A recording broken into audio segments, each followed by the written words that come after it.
புதுமை பெண் திட்டத்தை கொண்டு வந்திருக்கிறார்கள். அதேபோல் தமிழ் புதவன் திட்டத்தை கொண்டு வந்திருக்கிறார்கள். இந்த திட்டத்தினை எல்லாம் மாணவ செல்வங்கள் பயனடைய வேண்டும்.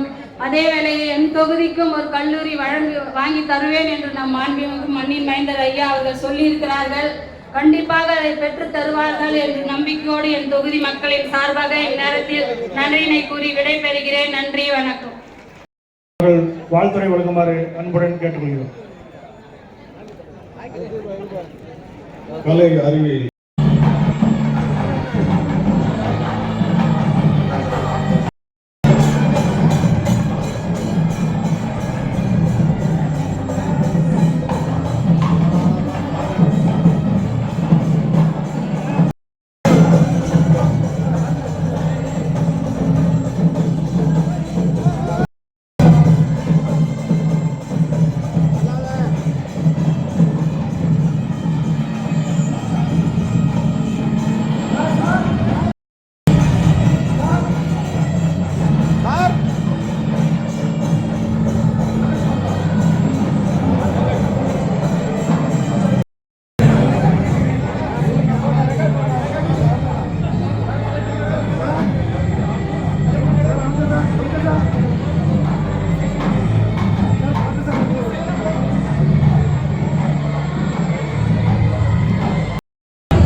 அதைத் தொடர்ந்து மாண்புமிகு உயர்கல்வித்துறை அமைச்சர் ஐயா அவர்களுக்கும் புத்தக வழங்கி சிறப்பு செய்யுமாறு அன்புடன் கேட்டுக்கொள்கிறோம்.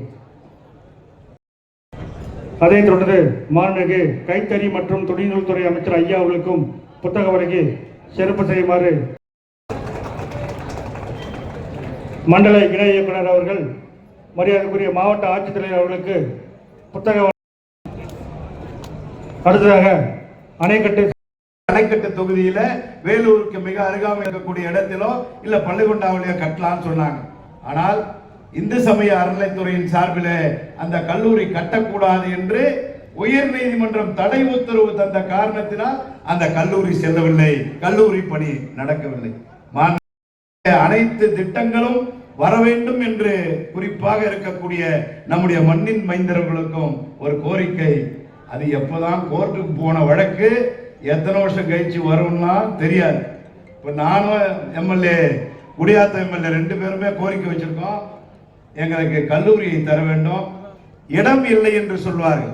இன்னைக்கு 100 சில்லற பேர் தான் படிக்கிறாங்க பள்ளிகொண்டா உயர்நிலை பள்ளி மாணவர் பள்ளியில.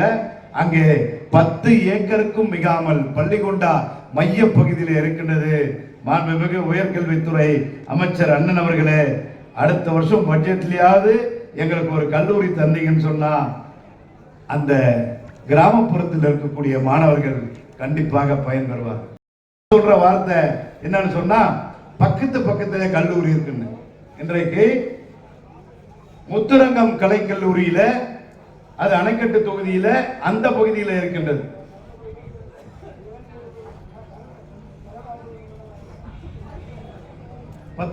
அங்கே வந்து பாத்தீங்கன்னா அந்த முத்துரங்கம்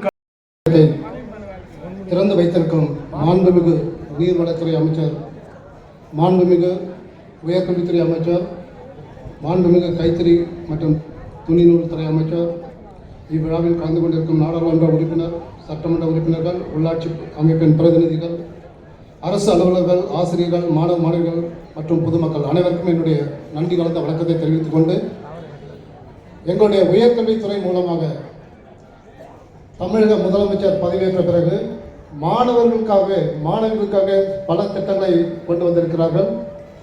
அதிலும் குறிப்பாக புதுமை பெண் ஒவ்வொரு கல்லூரி மாணவிக்கும் 1000 ரூபாய் வழங்கப்படுகிறது. தமிழ் புதல்வன் என்று மாணவர்களுக்காக அந்த திட்டம் தொடங்க உள்ளது. நான் முதல்வன் என்னும் திட்டத்தின் மூலமாக அனைத்து மாணவர்களும்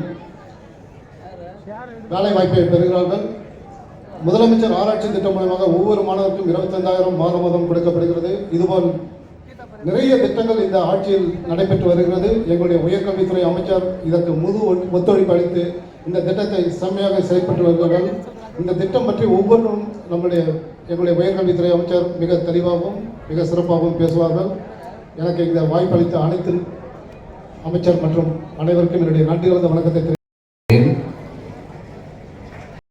நாம் தோண்ட தோண்ட தண்ணீர் ஊறுகின்றதோ அதே போன்று மாணவர்கள் தங்களுடைய அறிவை பெருக்கிக் கொள்வதற்கு பள்ளி கல்வி, கல்லூரி கல்வி, பல்கலை கல்வி என்று பல்வேறு காலகட்டங்களில் தங்களுடைய அறிவை பெருக்கிக் கொள்வதற்கு பொருட்டு நமது மாண்புமிகு அமைச்சர் அவர்கள், நீர்வளத்துறை அமைச்சர் அவர்கள் எல்லோருமே ஒரு பகுதியில் முதலில் கல்லூரியை ஆரம்பிப்பார்கள்.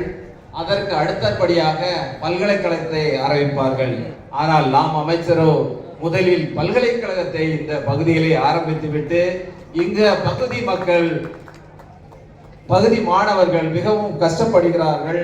வெகு தூரம் சென்று கல்லூரி கல்வியை கற்க வேண்டியிருக்கின்ற சூழ்நிலையில் இந்த பகுதியில் ஒரு கலை மற்றும் அறிவியல் கல்லூரியை ஆரம்பித்தால் இந்த பகுதி மக்களுக்கு நன்றாக இருக்கும் என்று அவருடைய நீண்ட அனுபவத்தின் பயனாக இதை அவர் ஆய்வு செய்து முடிவு செய்து தமிழக அரசிடமே அனுமதி பெற்று சார்பாக திருவள்ளுவர் பல்கலைக்கழகத்தின் சார்பாக கேட்டுக்கொள்கிறேன்.